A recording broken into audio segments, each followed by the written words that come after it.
Hello student, how are you. आज हम वो जो थर्ड शीट है उसका 21 क्वेश्चन तक तो हमने कर लिया था। तो 21 क्वेश्चन के बाद के जो क्वेश्चन आज इस वीडियो में देखेंगे।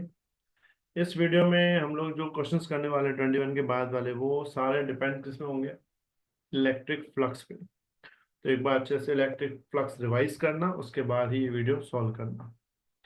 और हो सके तो पहले शीट खुद ट्राई करो, उसके बाद ही ये सॉल्यूशन देखो। वैसे इंडिया पाकिस्तान के बीच में सीज फायर हो गया है, तो रिलैक्स, कोई जंग का प्रॉब्लम नहीं है। और अभी तुम्हारे हॉलीडेज हैं तो थोड़ा घर पे बैठ के एकदम रिलैक्स नहीं करना, थोड़ा बहुत रिलैक्स कर सकते हो, बट अब स्टडी पे ध्यान देना। जो भी नीट और जेडब्ल्यू की तैयारी कर रहे हैं वो अपने 11th के जो लेक्चर्स हैं वो भी इस चैनल पे आप देख सकते हो।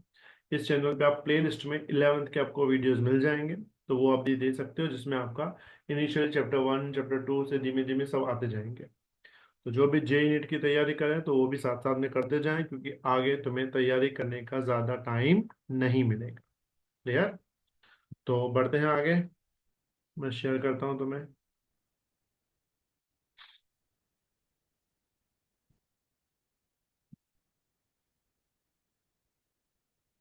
तो सबसे पहले थोड़ा याद दिला दूं फ्लक्स के बारे में। फ्लक्स की दो फॉर्मूलाज है। एक E.A, या इसको लिखते हैं E A cos theta.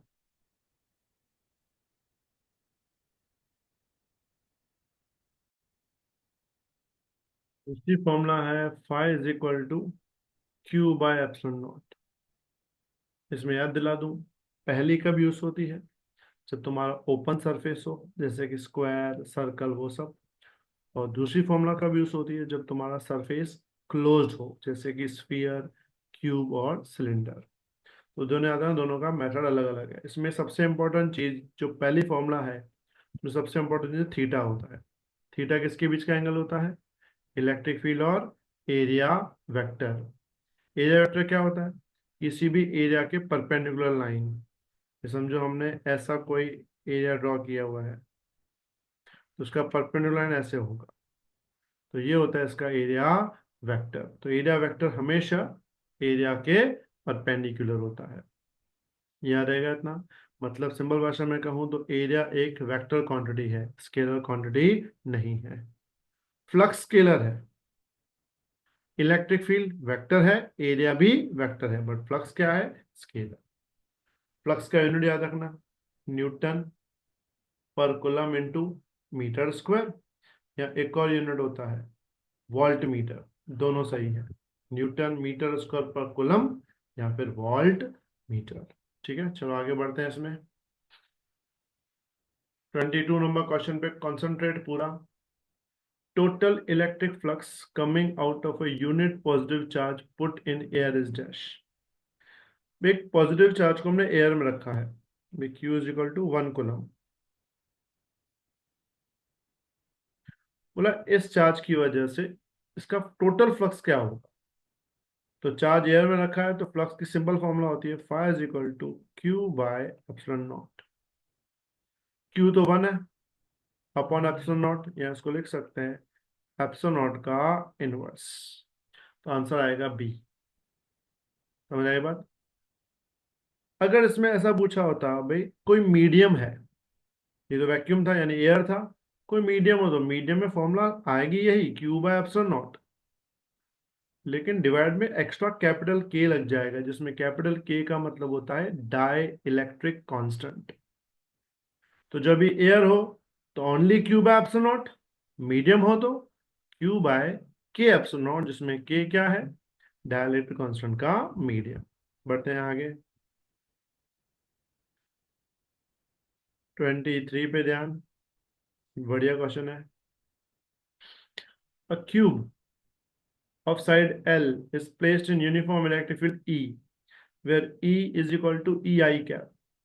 The net electric flux through the cube is dash। पूरा ध्यान यहाँ पे, बोला क्यूब है एक।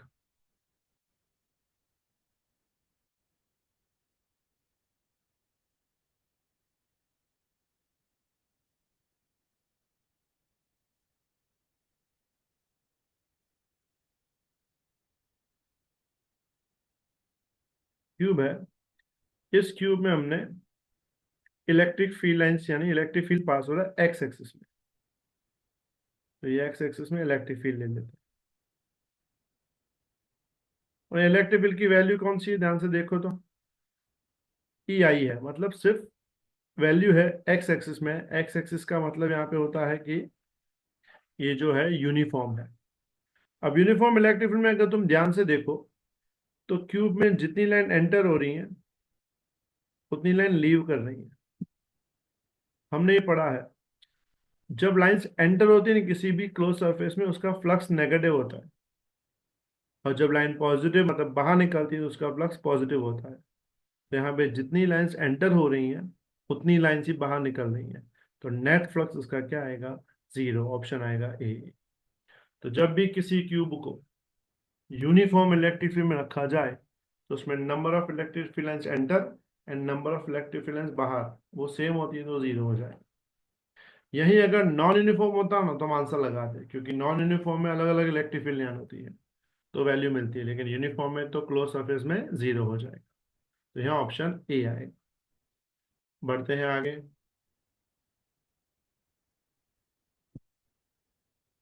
24, ये भी बहुत बढ़िया क्वेश्चन।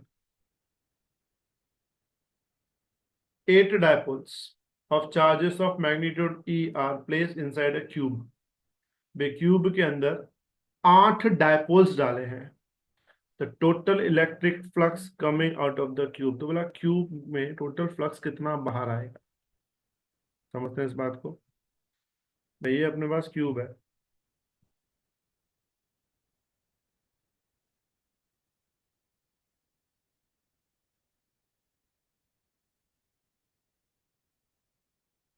एक क्यूब, और क्यूब के अंदर डायपोल्स रखे हैं। मैं डायपोल्स क्या थे याद है, एक नेगेटिव चार्ज एक पॉजिटिव चार्ज को डायपोल बोलते हैं। एक डायपोल ये होता है, एक पॉजिटिव चार्ज और एक नेगेटिव चार्ज। ऐसे कितने डायपोल्स हैं, 8। अब एक डायपोल हो कि 8 डायपोल हो, टोटल डायपोल का चार्ज तो जीरो होता है, तो 8 डायपोल का चार्ज भी जीरो होगा, क्योंकि जितने प्लस हैं उतने ही माइनस हैं।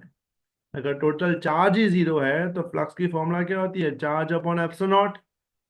एक डायपोल हो कि 10 डायपोल हो, हर एक डायपोल का चार्ज टोटल जीरो होता है, तो 10 डायपोल का चार्ज भी जीरो होगा, वैसे 8 डायपोल का चार्ज भी जीरो ही होगा। तो जीरो अपॉन एप्सिलॉन नॉट क्या आंसर आएगा, जीरो, यानी ऑप्शन आएगा तुम्हारा डी, जीरो। तो याद रखना, किसी भी क्लोज सरफेस में एक डायपोल रखें, दो रखें, 10 रखें, कितने भी रखें, टोटल इलेक्ट्रिक फ्लक्स जो है वो कितना होगा, जीरो होगा।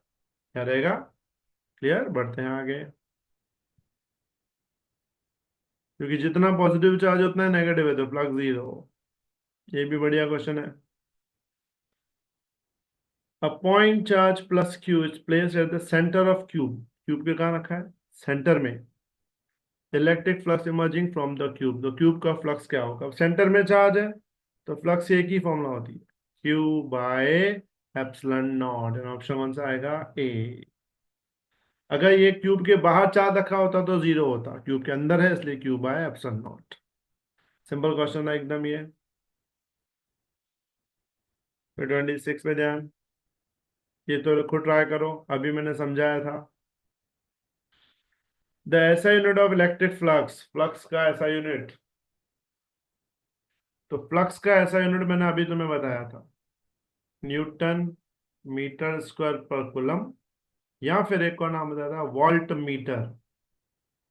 तो यहाँ पे देखो, पहला ऑप्शन है वेबर, दूसरा ऑप्शन है न्यूटन पर कूलम, तीसरा है वोल्ट इनटू मीटर, तो ऑप्शन आएगा सी, वोल्ट इनटू मीटर। डी है जूल पर कूलम, वो नहीं आएगा। समझ आई बात ये, तो क्या आएगा, वोल्ट पर मीटर। तुम बोलो सर ये वोल्ट पर मीटर है, तो जब भी तुम ऐसा क्वेश्चन पढ़ो ना तो ये सोचो बाकी 3 यूनिट किसके हैं। जैसे वोल्ट इनटू मीटर वो तो इलेक्ट्रिक फ्लक्स का हो गया, चलो सही है। वेबर किसका होगा, तो याद रख लेना वेबर जो है ना मैग्नेटिक फ्लक्स का होता है। कौन सा होता है, मैग्नेटिक फ्लक्स का वेबर। न्यूटन पर कूलम इलेक्ट्रिक फील्ड का होता है। किसका होता है? इलेक्ट्रिक फील्ड का। जूल पर कूलम वो होता है पोटेंशियल का। पोटेंशियल माने तो वोल्टेज बोलते हैं उसको।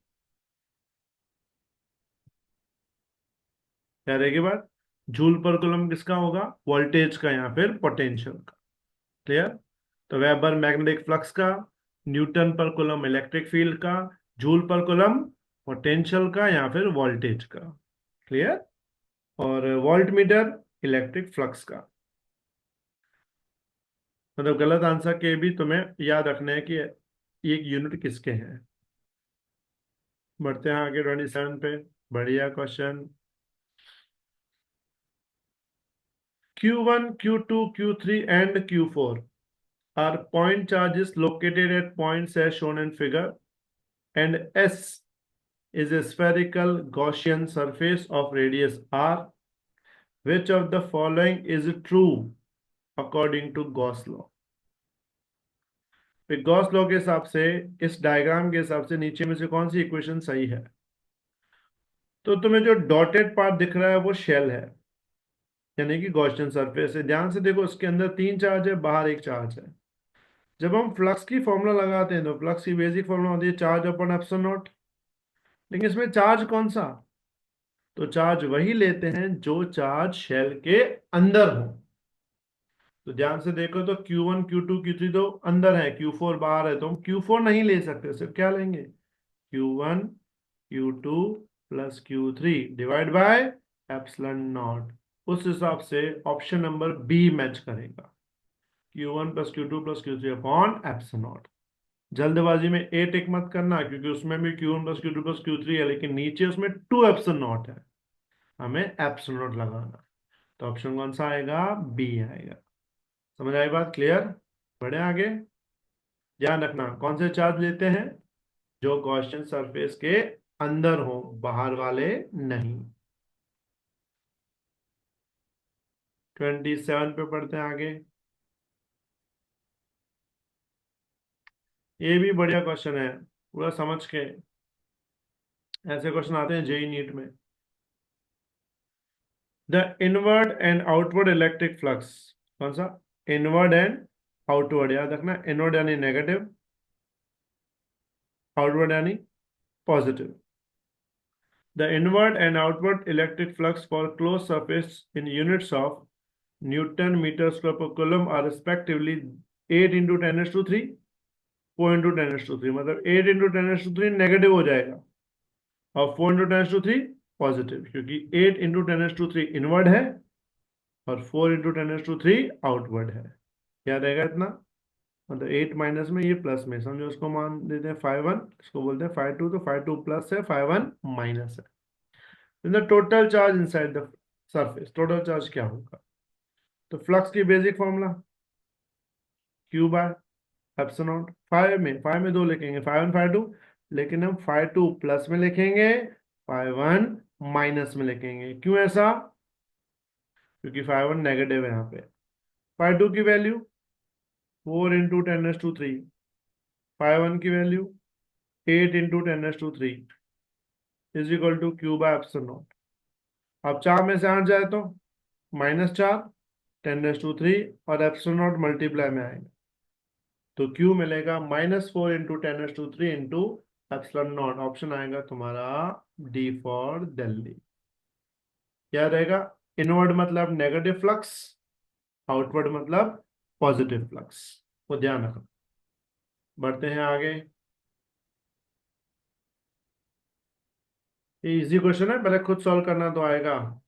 ये भी बढ़िया है, मैंने तुम्हें लिखवाया है वो क्वेश्चन है। A charge Q is placed at the centre of cube. Charge कहाँ पड़ा है? सेंटर पे।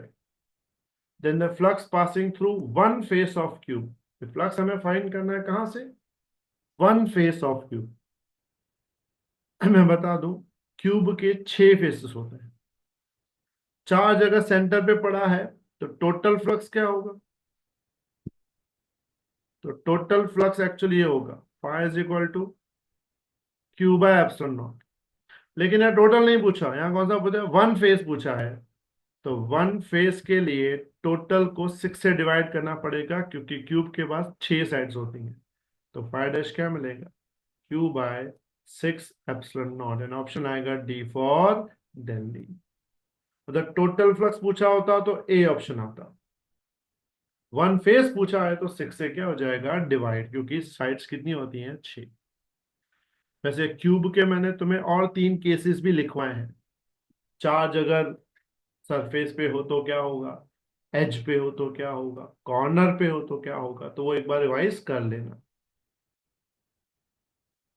आगे बढ़ते हैं 30 पे। ये भी बढ़िया क्वेश्चन है, पूरा ध्यान। द इलेक्ट्रिक फ्लक्स एंटरिंग, आया एंटरिंग, एंटरिंग मतलब नेगेटिव, एंड लीविंग, लीविंग मतलब positive, in isolated surface respectively φ1 and φ2, मतलब φ1 नेगेटिव है, φ2 पॉजिटिव है। Electric charge inside surface, same formula हो गई।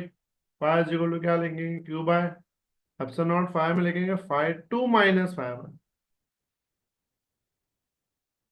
φ2 - φ1, Q/ε0, Q को सब्जेक्ट तो ये मिलेगा φ2 - φ1 into ε0 is equal to Q। यानी ऑप्शन आएगा तुम्हारा बी फॉर बॉम्बे। समझ आई बात, याद रखना, इंटरिंग मतलब नेगेटिव, लीविंग मतलब पॉजिटिव। चलो, जो भी क्वेश्चन तुम करते जा रहे हो याद भी करते रखते जाना, जब एग्जाम में आए तो तुम्हें खुद करने हैं। 31, बढ़िया क्वेश्चन, पढ़ो। The electric dipole is put in north south direction in sphere filled with water, which statement is correct. बोला एक स्फीयर है जिसमें अंदर पानी भरा हुआ है, उसके अंदर रखा है डायपोल, डायपोल मतलब +Q और -Q। अब अंदर क्या भरा हुआ है, पूरा पानी भरा हुआ है। तो अगर सिर्फ फ्लक्स की अगर हम बात करें तो फ्लक्स जब मीडियम हो ना, तो फ्लक्स की फॉर्मूला एक्चुअली ये होती है, एक सेकंड कलर चेंज कर। फ्लक्स की फॉर्मूला क्या होती है, Φ = Q/K ε0। जब भी मीडियम हो तो डाइलेक्ट्रिक कांस्टेंट से डिवाइड करना है। लेकिन यहाँ पे ध्यान से देखो तो चार्ज दो हैं, एक पॉजिटिव भी है और एक नेगेटिव भी है, तो टोटल चार्ज क्या होगा, 0। फिर नीचे मीडियम हो कि ना हो, फ्लक्स कितना आएगा, 0। अब स्टेटमेंट पढ़ो। पहला स्टेटमेंट क्या है, electric flux is coming towards sphere, नहीं, इलेक्ट्रिक फ्लक्स तो 0 है, wrong. B, electric flux is coming out of sphere, ना। C, electric flux entering into sphere leaving the sphere are same, yes, option कौन सा आएगा, सी। जितना एंटर होगा उतना ही लीव करेगा, यानी रिजल्टेंट फ्लक्स जो है वो कितना होगा, 0। चौथा ऑप्शन में पढ़ लो, water does not permit electric flux to enter into sphere, ना, ये रॉन्ग स्टेटमेंट है, ऐसा नहीं होता, वाटर इजीली उसको परमिट करता है। समझ आई बात सबको, इजी है। तो याद रखना, अगर दोनों है, पॉजिटिव भी है नेगेटिव भी है, मतलब जितना फ्लक्स बाहर जाएगा उतना ही अंदर आएगा, वैल्यू 0 हो जाएगी। क्लियर, चलो बढ़ते हैं आगे।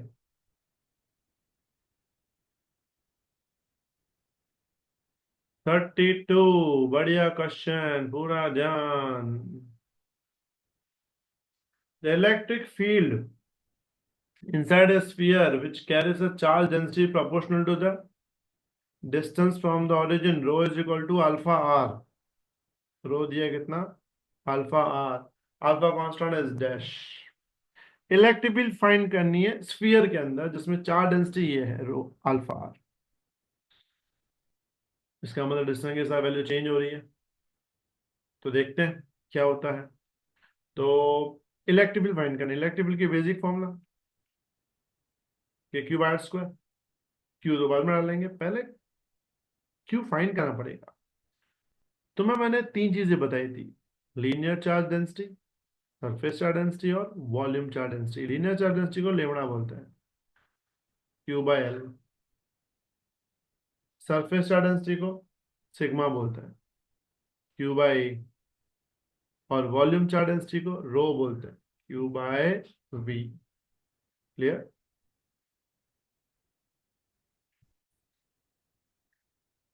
तो इसमें हाँ रो दिया हुआ है तो Q क्या मिलेगा, ρ × V। लेकिन ये कब, जब यूनिफॉर्म रो हो। यहाँ पे ध्यान से देखो तो rho is equal to alpha r है, मतलब वो आर पे डिपेंडेंट है। तो उस वक्त हमें Q इज इक्वल टू क्या लेना पड़ेगा, इंटीग्रेशन रो डीवी। क्या लेना पड़ेगा, Q is equal integration rho DV, तो हमें वो लेंगे। तो फॉर्मूला लगाएंगे Q is equal to integration rho into DV. Clear. DV कहाँ से लाएंगे, तो स्फीयर बोला है, स्फीयर का वॉल्यूम क्या होता है, 4/3 पाई आर क्यूब। अगर मैं इसका डिफरेंशिएशन करूं डीवी बाय डी आर, तो 4/3 as it is, pi as it is, R cube का क्या होगा, 3r²। याद है पावर आगे, पावर में से एक माइनस, 3 3 कैंसर, तो डीवी इज इक्वल टू क्या मिलेगा, 4πr² इंटू डी आर, मतलब जो नीचे डी आर वो यहाँ ले आया। क्लियर। अब इसमें वैल्यू डालेंगे क्यू सेम, क्वेश्चन में रो दिया हुआ है एक्चुअली, कितना दिया है, अल्फा इंटू आर, और डीवी कितना दिया है, 4πr² डी आर। ठीक है। इसमें से अगर मैं 4π बाहर निकालूं, अल्फा बाहर निकालूं, तो अंदर बचेगा r³ डी आर। क्या होता है आर क्यूब का इंडिकेशन,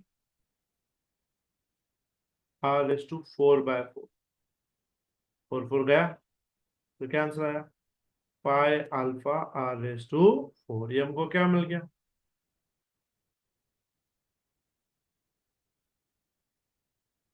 ये हमको मिल गया चार्ज। एक सेकंड लाइन पर, क्या मिल गया, चार्ज मिल गया। हमें चार्ज नहीं, हमें तो इलेक्ट्रिक फील्ड फाइंड करनी है। तो इलेक्ट्रिक फील्ड की formula E is equal to KQ/r²। इसमें K की जगह पता है 1/4π होता है, क्योंकि सारे ऑप्शन एप्सिलॉन नॉट के फॉर्म में है। Q की जगह क्या मिलेगा, pi alpha r⁴ upon r²। तो ऊपर r⁴ है, नीचे r का स्क्वायर है, पाई पाई भी गया, तो ऊपर बचेगा alpha r² upon 4 epsilon not, alpha r² upon 4 epsilon, and option आएगा बी फॉर बॉम्बे। समझ आई बात। वैसे देखते हैं एक बार, इलेक्ट्रिक फील्ड दिया हुआ है, इलेक्ट्रिक फील्ड फाइंड करना है स्फीयर का, जिसका रो दिया हुआ है अल्फा आर। रो दिया हुआ है ना, तो चार्ज की दो फॉर्मूला होती है। एक कौन सी फॉर्मूला होती है, ये वाली, Q is equal to rho V, और दूसरी उसके नीचे वाली, इंडिकेशन रो डीवी। तो रो जो है यहाँ पे अल्फा आर है, मतलब आर के साथ बदल रहा है, तो ये नॉन यूनिफॉर्म है, तो हम नीचे वाली यानी ये वाली फॉर्मूला यूज करेंगे, Q is equal integration rho DV. ये फॉर्मूला लगाई, फिर डीवी कहाँ से लाएंगे, तो डीवी मैंने देखो ये वॉल्यूम का डिफरेंशिएशन किया, डीवी मिल गया, रो दिया है, बस इंटीग्रेशन करो क्यू मिल जाएगा, फिर E is equal to KQ/r² में वैल्यू डालो, ई तुम्हें मिल जाएगी। ये सब 2 बार ट्राई करना तो आएगा अच्छे से। डाउट हो तो पूछ लेना। बढ़ते हैं आगे। 33, ये भी बढ़िया है, ये तो तुम देखते आंसर ला दोगे। बड़ा अच्छे से क्या दिया answer, the lines of force of electric field due to two charges plus q and capital plus q are sketched in the figure, state f, state f। अब ध्यान से लाइंस को देखो, पहले ऑप्शंस हम बाद में पढ़ेंगे, पहले लाइंस को देखो। एक है प्लस कैपिटल क्यू, एक है प्लस स्मॉल क्यू। ध्यान से अगर देखो तो कैपिटल क्यू की तरफ लाइंस आ रही हैं, इस तरफ आ रही हैं, दिख रही हैं, आ रही हैं, मतलब क्यू कंपल्सरी नेगेटिव होगा। पॉजिटिव से जा रही हैं, मतलब पॉजिटिव, मतलब क्यू जो है, मतलब स्मॉल क्यू से जा रही है, मतलब ये पॉजिटिव होगा। दूसरा एक और बात देखो, कैपिटल क्यू की तरफ नंबर ऑफ लाइन सिर्फ 4 हैं, स्मॉल क्यू की तरफ देखो 1 2 3 4 5 6 7 8 9 10 11, ज्यादा लाइनें हैं। इसका मतलब कैपिटल क्यू नेगेटिव होगा, स्मॉल क्यू पॉजिटिव होगा, और स्मॉल क्यू का मैग्नीट्यूड कैपिटल क्यू से बड़ा होगा, क्योंकि जहां लाइन ज्यादा वो वैल्यू स्ट्रांग होती है। तो क्वेश्चन ए पढ़ो, कैपिटल क्यू इज पॉजिटिव, ये तो सीधा कैंसिल। बी पढ़ो, कैपिटल क्यू इज नेगेटिव, हाँ यहां तक सही है, but capital Q greater than small Q, ये गलत है। सी में क्यू इज पॉजिटिव, हाँ क्यू पॉजिटिव है, small Q. Capital Q is less than small Q, हाँ तो ऑप्शन आएगा सी, स्मॉल क्यू पॉजिटिव भी है और स्मॉल क्यू की वैल्यू बड़ी भी है कैपिटल क्यू से, तो आंसर आएगा कौन सा, सी। समझ आई बात सबको यहाँ तक क्लियर? क्योंकि जहां से लाइन दूर जाती है वो पॉजिटिव, जहां लाइन पास में आती है वो नेगेटिव। फिर बड़ा कौन सा? जिसके पास ज्यादा लाइन्स हो वो बड़ा, जिसके पास कम लाइन्स हो वो छोटा। ट्राई करना अच्छे से। 34 पे चलते हैं। चलो, क्वेश्चन ये भी बढ़िया है। Calculate the tension in the thread during equilibrium condition. यहाँ देखो, एक सपोर्ट है, वहां से हमने थ्रेड से हमने वो लगाया स्फीयर जिसके पास पॉजिटिव चार्ज है। पॉजिटिव चार्ज कितना है? तो 2 × 10⁻⁸ कूलम है। इलेक्ट्रिक फील्ड दिया हुआ है। इलेक्ट्रिक फील्ड हमेशा कहाँ से स्टार्ट होता है? पॉजिटिव से स्टार्ट होता है, नेगेटिव पे खत्म होता है। अब स्फीयर के पास पॉजिटिव चार्ज है, लेफ्ट में पॉजिटिव चार्ज है, तो पता है पॉजिटिव चार्ज एक दूसरे को क्या करते हैं? रिपेल करते हैं। अगर एक दूसरे को रिपेल करेंगे ना, तो डायग्राम कुछ ऐसा बन जाएगा।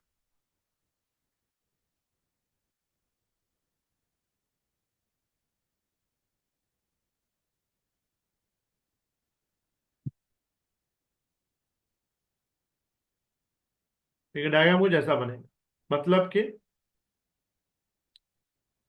जो स्फीयर है वो तो राइट साइड टिल्ट हो जाएगा, क्योंकि वो इलेक्ट्रिक फील्ड उसको धकेल देगी। अब यहाँ पे उसको एक फोर्स नीचे लगेगा, इस फोर्स की वैल्यू होती है mg। एक फोर्स इलेक्ट्रिक लगेगा, कौन सा? F = QE। और एक फोर्स यहाँ लगेगा, टेंशन T। तो देखो ट्राइंगल बन गया ये एक टाइप का। तो इसके दो तरीके से ले सकते हैं। अगर टेंशन के कंपोनेंट लें या एक लॉजिक लगाएं कि F और mg परपेंडिकुलर है। परपेंडिकुलर कैसे निकाले पता है? तो अब टेंशन की सीधी फॉर्मूला लिख देंगे, अंडर रूट mg का स्क्वायर प्लस QE का स्क्वायर। क्या लिखेंगे? टेंशन इक्वल टू mg का स्क्वायर प्लस QE का स्क्वायर, क्योंकि दोनों परपेंडिकुलर है। तो वैल्यू डाल देंगे। मास की वैल्यू कितनी है? दी मास की वैल्यू। यहाँ मास की वैल्यू कहीं दी, हमें देनी चाहिए, शायद मास मिसिंग है। ठीक है, अभी तो मास रख देते हैं। मास जो भी हो, मतलब यहाँ पे एक मिसिंग है चीज, मास के लिए दी होंगी, जी की दी होगी, क्यू दिया हुआ है 2 × 10⁻⁸ और ई भी तुम्हें दिया 2 × 10⁴, तो डायरेक्ट हो जाएगा। तो एक काम करूंगा, मैं रियल क्वेश्चन में देख लूंगा, अगर मास मिसिंग होगा तो मैं तुम्हें व्हाट्सएप पे भेज दूंगा, ये मास डालना है। बाकी फॉर्मूला ये लगेगी, T = अंडर रूट mg का स्क्वायर प्लस QE का स्क्वायर। क्लियर? बढ़ते हैं आगे। 35 का क्वेश्चन।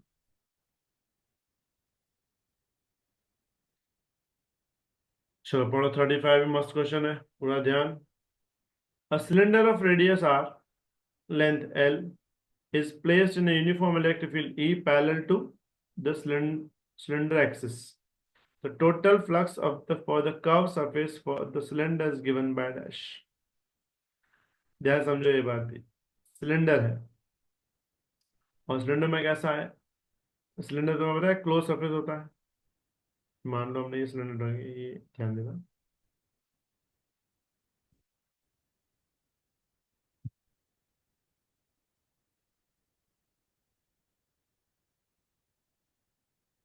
ये समझो हमने सिलेंडर बनाया। अब बोला है कि जो सिलेंडर है ना, उसमें इलेक्ट्रिकल ऐसे जा रही है।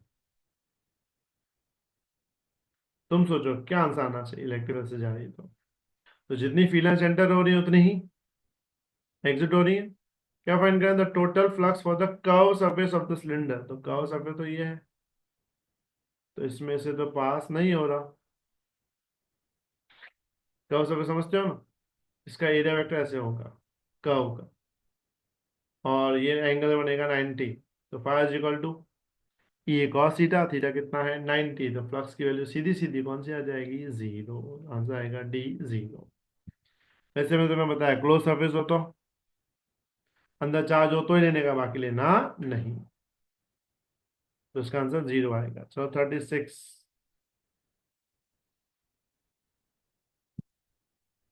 अब ये फ्लक्स से थोड़ा अलहट के आया है। चलो बढ़ते हैं इसमें। A point charge placed at any point on the axis. एक पॉइंट चार्ज को प्लेस किया है किस पे? Any point on the axis of electric dipole. At some large distance experience force F. The force acting on the point charge when its distance from the dipole is doubled. बोला एक distance पे charge पे force F लग रहा है, अगर हम distance double कर देंगे तो फोर्स कितना होगा? फोर्स की बेसिक फॉर्मूला क्या होती है पता है? क्यूई। ई मतलब इलेक्ट्रिक फील्ड, या इलेक्ट्रिक फील्ड किसका है? डायपोल का। वो भी कहाँ पे? उसके एक्सिस पे। तो एक्सिस पे डायपोल की फॉर्मूला 2kp/r³ तुम लिख सकते हैं F directly proportional to 1/r³। Clear? यहाँ फिर हम फॉर्मूला लगा देंगे। क्या फॉर्मूला लगाएंगे? F2/F1 is equal to R1/R2 का क्यूब। इनवर्सली प्रोपोर्शनल है ना, तो 2/1 सामने 1/2 आएगा। F2 तो पता नहीं, F1 F था, R1 R था, R2 हमने डबल कर दिया, R गया, 1/2 का क्यूब 1/8। F2/F क्या मिलेगा? 1/8। या इसको लिख सकते हैं हम F2 is equal to F/8। यानी ऑप्शन तुम्हारा आएगा डी फॉर दिल्ली F/8। समझ आई बात? क्लियर? सिंपल है। तो याद रखना डायपोल का इलेक्ट्रिक फील्ड होता है 2kp/r³। तो 1/r³ है, तो उस हिसाब से डिस्टेंस चेंज होगा। बढ़ते हैं आगे। तो ये जो वीडियो है अभी 36 क्वेश्चन तक मैं रोक देता हूँ। इसके बाद वाला वीडियो जो आएगा वो 37 से 46 तक आएगा। मैंने बोला ना, थोड़ा सा पढ़ते थोड़ा गैप लेते रहो। ठीक है? चलो, तो अभी ये वीडियो यहीं पे रखते हैं। और हाँ, वीडियो भी याद करके सब्सक्राइब करना, शेयर करना और लाइक भी करना, और कमेंट्स करते रहो। तो कमेंट्स करोगे तो इंटरेक्शन बढ़ेगा, मजा आएगा। कमेंट्स करते रहो। ठीक है? चलो, थैंक यू।